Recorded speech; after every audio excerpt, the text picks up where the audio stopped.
नमस्कार दोस्तों, आपका स्वागत है डॉक्टर स्टॉक में। मैं भाग्यश्री आपके लिए लेकर आई हूँ डॉक्टर स्टॉक के एक खास सीरीज़ जिसमें हम बात करेंगे लैप्रोस्कोपिक सर्जरी यानी दूरबीन से ऑपरेशन के बारे में।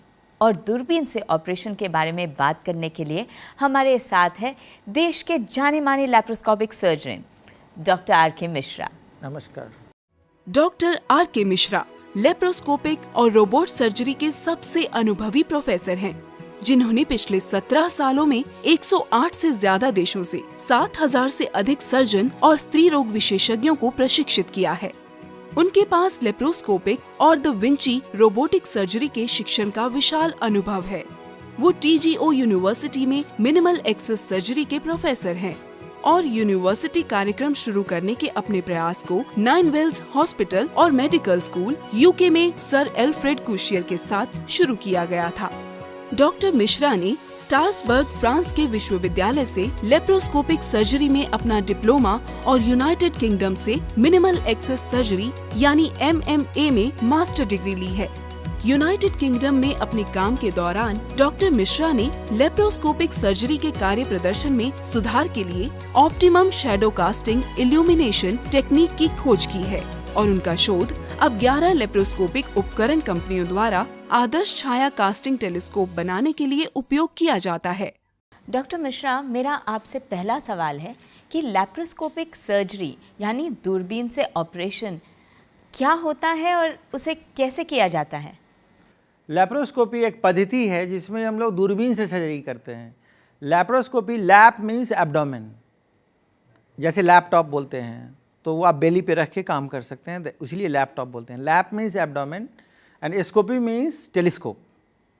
तो हम लोग एब्डोमेन में, एब्डोमिनल कैविटी के अंदर एक दूरबीन डालते हैं, उससे एब्डोमेन का सारा ऑर्गन बहुत ही अच्छी तरह से बड़ा बड़ा दिखने लगता है टीवी स्क्रीन पे, और उसके सारे ब्लड सप्लाई, नर्व्स, ये सब मैग्नीफाइड व्यू होने लगते हैं। तो एक छेद से दूरबीन जाता है और 2 छेद से छोटी छोटी इंस्ट्रूमेंट हम लोग डालते हैं। उसमें एनर्जी सोर्सेज, इलेक्ट्रिक करंट लगे रहते हैं और micro tool, micro instrument, micro scissors ये लगा रहता है। तो लैप्रोस्कोपी से हम लोग को वो दिखता है और उस छोटे इंस्ट्रूमेंट से हम लोग मॉनिटर को देख के, लैप्रोस्कोपी करते समय हम लोग पेशेंट को नहीं देखते हैं और मॉनिटर पे देख के उस छोटे इंस्ट्रूमेंट से सर्जरी करते हैं। उससे फ़ायदा ये होता है कि पेट खोलना नहीं पड़ता है। ट्रेडिशनल सर्जरी में पूरा पेट को ऊपर से नीचे तक फाड़ के, चीर के और तब नेकेड आई से आप देखते हैं। आप पूरा का पूरा हाथ डाल के ऑर्गन्स को निकालते हैं। वो सब कुछ भी करने की ज़रूरत नहीं है। बंद डब्बे में काम हो रहा है और उसमें कोई चीरा नहीं लगेगा, कोई दाग नहीं होगा और पेशेंट का फास्टर रिकवरी होगा। तो इसी को लैप्रोस्कोपी कहते हैं। मैं डॉक्टर मिश्रा से दूसरा सवाल लूं, उससे पहले मैं आप सबको बता दूं कि आप भी हमें कॉल कर सकते हैं या फिर अपने सवाल YouTube के द्वारा पूछ सकते हैं और डॉक्टर मिश्रा से बात कर सकते हैं दूरबीन से ऑपरेशन के बारे में।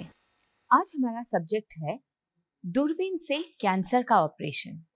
जी हाँ, आज हम जानेंगे कि कैंसर को दूरबीन से सर्जरी करके कैसे निकाला जाता है और कौन कौन से कैंसर है जिसका इलाज लैप्रोस्कोपिक सर्जरी से किया जा सकता है। तो आज हम बात करेंगे डॉक्टर मिश्रा से कैंसर के बारे में। कैंसर एक बहुत ही बड़ी समस्या होती जा रही है और जो ट्रेडिशनल सर्जरी कैंसर का होता था उसमें सर्जरी काफ़ी पेनफुल होते था, क्योंकि सर्जन को कंप्लीट पूरा पेट ही खोलना पड़ता था। क्योंकि कोई भी कोलोन कैंसर हो या यूट्राइन कैंसर हो तो उसमें रेडिकल प्रोसीड्यूर होना चाहिए, मींस ऑर्गन के साथ साथ कुछ सराउंडिंग टिश्यू भी निकालना पड़ता है। तो उसके लिए सर्जरी काफ़ी एक्सटेंसिव होता है, ओपन। बट अभी लैप्रोस्कोपी आ जाने से छोटे से 3-4 छेद से किसी भी कैंसर का सर्जरी पॉसिबल है। जैसे कोलोन कैंसर हो या यूट्रस का कैंसर हो, ओवेरियन कैंसर हो, पैंक्रियाज का कैंसर हो, लीवर कैंसर हो, सारे का ऑपरेशन लैप्रोस्कोपी से संभव है। डॉक्टर साहब, हमें ये जानना ज़रूरी है कि कैंसर के तो कई स्टेजेस होते हैं, तो वो स्टेज के ऊपर निर्भर होता है कि कब हम लैप्रोस्कोपी सर्जरी करा सकते हैं या ओपन सर्जरी ही करनी पड़ेगी। देखिए, स्टेज के ऊपर इस बात पर डिपेंड करता है कि वो ऑपरेबल है कि नहीं। कोई स्टेज ऐसा हो जाता है जबकि ऑपरेशन के बाद भी कोई प्रोग्नोसिस अच्छा नहीं होता है। उसमें हम लोग केवल रेडियोथेरापी या केमोथेरापी करते हैं, क्योंकि जस्ट वहाँ हमारा एम होता है पेशेंट के लाइफ स्पैन को बढ़ा देना, क्योंकि प्रॉपर क्योर पॉसिबल नहीं है। जैसे स्टेज 3 हो गया और काफ़ी एक्सटेंसिव मेटास्टेसिस हो गया उसके पूरे बॉडी में, तो उसमें कोई भी सर्जरी यूजफुल नहीं है, ना तो लैप्रोस्कोपी ना ओपन।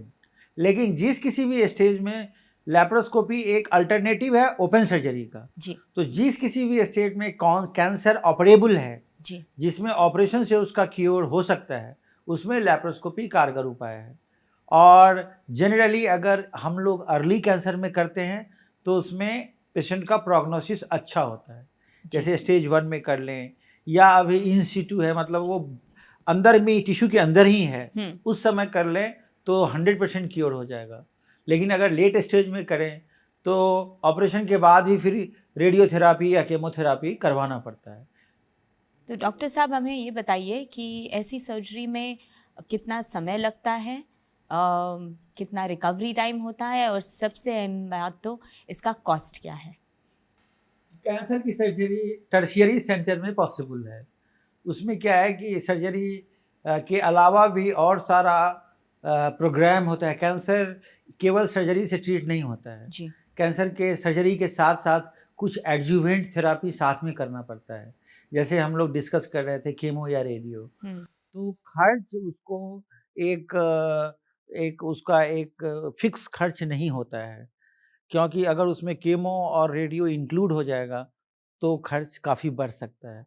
दूसरी बात यह है कि कैंसर जैसा हम लोगों को पता है कि वो पेट के किसी भी ऑर्गन में हो सकता है, इंटेस्टाइन में हो सकता है, छोटी आंत और बड़ी आंत में भी हो सकता है, लार्ज इंटेस्टाइन में और यूट्रस में, ओवरी में।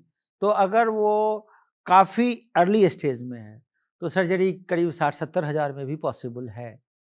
और कभी कभी अगर कोलोन कैंसर है तो उसमें फिर हम लोगों को एनास्टोमोसिस करना होता है। वहाँ पे एंडोजीएल स्टैपलर्स यूज होते हैं और सर्कुलर स्टैपलर्स यूज होते हैं, तो वो सर्जरी आगे जा कर के 3-4-5 लाख तक की भी हो सकती है।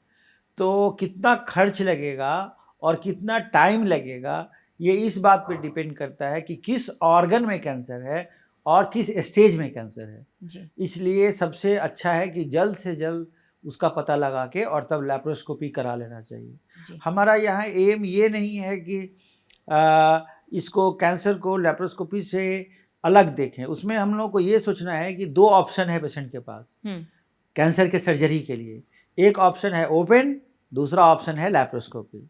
तो अगर इस दोनों में चुनाव करना हो तो लैप्रोस्कोपी ही चुनना चाहिए, क्योंकि उसमें पेशेंट का रिकवरी फास्ट होगा जी। वो 1-2 दिन के बाद घर जा सकता है और उसकी मॉर्बिडिटी कम होगी। क्योंकि उसमें ये भी हो सकता है कि जब दूरबीन के द्वारा आप ऑपरेशन करते हो तब ये भी पता लग सकता है कि कैंसर सिर्फ वहाँ पे है या फैला हुआ है। हाँ, डेफिनेटली। उसमें क्या होता है कि कभी कभी हम लोग दूसरी जगह से भी बायोप्सी ले सकते हैं और उसमें अभी ये भी पॉसिबल है कि फ्रोजन सेक्शन और सीरियल सैंपलिंग सर्जरी के समय ही हो जाता है। जैसे अगर कहीं सस्पिशन है तो उस समय उस टिश्यू को लैप्रोस्कोपी से निकाल के और उसी समय सर्जरी चलती रहती है और उस टिश्यू का जांच चलता रहता है जी। बगल में पैथोलॉजिस्ट उसको तुरंत जांच करके बता देता है कि ये भी कैंसरस है, तो फिर उसी समय उसको भी निकाल लेते हैं। तो इसको बोलते हैं सीरियल सैंपलिंग फ्रोजन सेक्शन का करना इंट्रा ऑपरेशन के बीच में और उससे फिर आगे जितना एक्सटेंशन होना चाहिए उसका उस हिसाब से हम लोग अनटच्ड लिम्फ नोड तक पहुंचते हैं। अनटच्ड मीन्स जब लास्ट टिश्यू मिल गया जिसमें कि नहीं है अब कैंसर, वहां रुक जाते हैं जी। और तब तक करते रहते हैं, तब तक लिम्फ नोड्स निकालते रहते हैं जब तक कि वो फ्रोजन सेक्शन और सीरियल सैंपलिंग में कैंसरस टिश्यू मिलता है। तो अभी टेक्नोलॉजी इतना एडवांस हो गया है लैप्रोस्कोपी में कि अभी एक नई टेक्नोलॉजी आई है जिसको कि आईसीजी इंडोसाइनिन ग्रीन बोलते हैं। वो एक फ्लोरोसेंट इमेजिंग सिस्टम है। उसमें क्या होता है, हम लोग एक इंजेक्शन देते हैं और वो इंजेक्शन देने से जो भी लिम्फ नोड कैंसरस है वो लैप्रोस्कोपी में ग्लो करने लगता है, वो खुद से ब्लिंक करने लगेगा और खुद से इल्यूमिनेट हो जाएगा। तो सेंटिनल लिम्फ नोड, तो हम लोग को पता चल जाता है ये कैंसरस है और फिर उसको काट के निकाल देते हैं, क्योंकि वो इंफ्रारेड प्रोड्यूस करता है। हमारा नेकेड आई इंफ्रारेड नहीं देख सकता है, लेकिन कैमरा, लैप्रोस्कोपिक कैमरा इंफ्रारेड भी देख सकता है। तो इस तरह से टेक्नोलॉजी इतना एडवांस होता जा रहा है कि लैप्रोस्कोपी में कैंसर की सर्जरी ओपन से ज़्यादा अच्छी मानी जाने लगी है। तो ये है इसमें, और लैप्रोस्कोपी ऑलवेज चूज करना चाहिए। अब अगर लैप्रोस्कोपी पॉसिबल नहीं है तो वैसे केसेस में ओपन से भी ज़्यादा फायदा नहीं है। अच्छा, वैसे केसेस में जनरली उसको रीथिंक करना है कि पेशेंट को सर्जरी से फ़ायदा नहीं है तो चलो कीमो और रेडियो ही दे के उसको कंट्रोल किया जाए। डॉक्टर साहब, एक ये माना जाता है कि जो ओपन सर्जरी होती है और लैप्रोस्कोपिक सर्जरी होती है उसमें कॉस्ट में बहुत फ़र्क होता है। तो एक आम इंसान के लिए अगर स्पेशली कैंसर जैसी बीमारी हो तो वो कैसे दोनों में से चुने? लैप्रोस्कोपी में सर्जरी का कॉस्ट बढ़ जाता है, लेकिन रिकवरी टाइम और हॉस्पिटल स्टे कम होने से ओवरऑल कॉस्ट कम हो जाता है। पर आप ये कह सकते हैं कि उसमें हर एक कैंसर के जो लिम्फ नोड्स है वो ज़्यादा मात्रा में निकल सकते हैं, बल्कि ओपन हाँ, ज़्यादा मात्रा में निकल सकते हैं। लोगों में ये अंधविश्वास है या उनको गलतफहमी है कि छोटे से छेद से होगा तो कुछ लिम्फ नोड्स रह छूट जाएंगे। जाएंगे, ओपन होगा तो पूरा निकलेगा। हम्म, तो उसको मैं इस तरह से समझाता हूँ कि जब कैमरा हमारे पेट के अंदर जाता है तो वो इमेज को 20 to 40 टाइम मैग्नीफाई कर देता है। तो छोटा से छोटा कैंसरस टिश्यू भी काफी बड़ा मॉनिटर पे दिखता है, स्क्रीन पे दिखता है। और आजकल 4K टेक्नोलॉजी है। 4K टेक्नोलॉजी में इमेज इतना ज्यादा तो इनहैंस हो मतलब जाता है, ज़्यादा बारीकी से ऑपरेशन हो सकता है। दूसरी बात कि पाराकोलिक गटर और रेक्टम का एरिया जहाँ की नॉर्मल ह्यूमन आई नहीं पहुंच सकता है, जी वहाँ भी कैमरा पहुंच जाता है। जी, और इसलिए ओपन से ज़्यादा रेडिकल प्रोसीड्योर और ज़्यादा एक्सटेंसिव टेक्नोलॉजी हम यूज़ कर सकते हैं लैप्रोस्कोपी में कैंसर के लिए। थैंक यू डॉक्टर साहब। अब हम कॉल्स लेंगे क्योंकि बहुत सारे लोग हैं जो कैंसर के बारे में और ये सर्जरी के बारे में जानकारी प्राप्त करना चाहते हैं।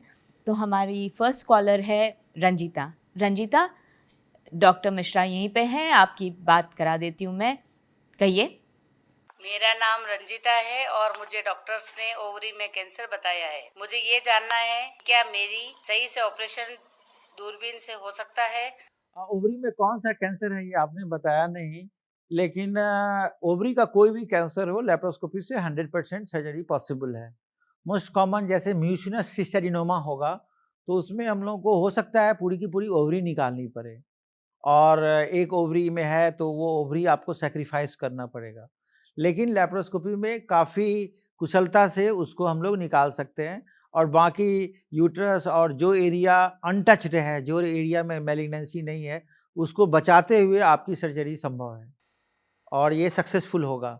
लेकिन इस बात पे डिपेंड करता है कि आप जितनी जल्दी से जल्दी ऑपरेशन करा लें, कैंसर को और नहीं फैलने दें।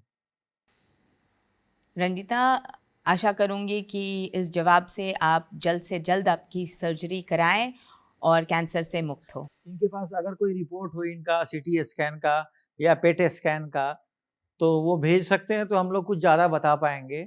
कि अगर वो चाहें तो ईमेल कर सकती हैं, तो हम लोग वो देख के बता सकते हैं कि अप्रोप्रिएट सर्जरी क्या होगी।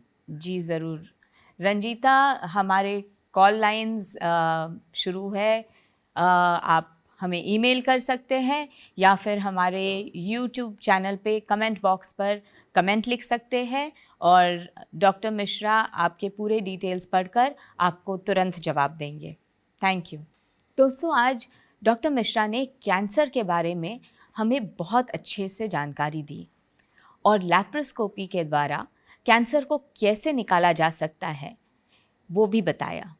तो आशा करूँगी कि आप हमें लिखिए, कॉल कीजिए या हमारे YouTube चैनल पर कमेंट बॉक्स में आपके कमेंट ज़रूर लिखिए और अगली बार हम फिर मिलेंगे डॉक्टर मिश्रा से।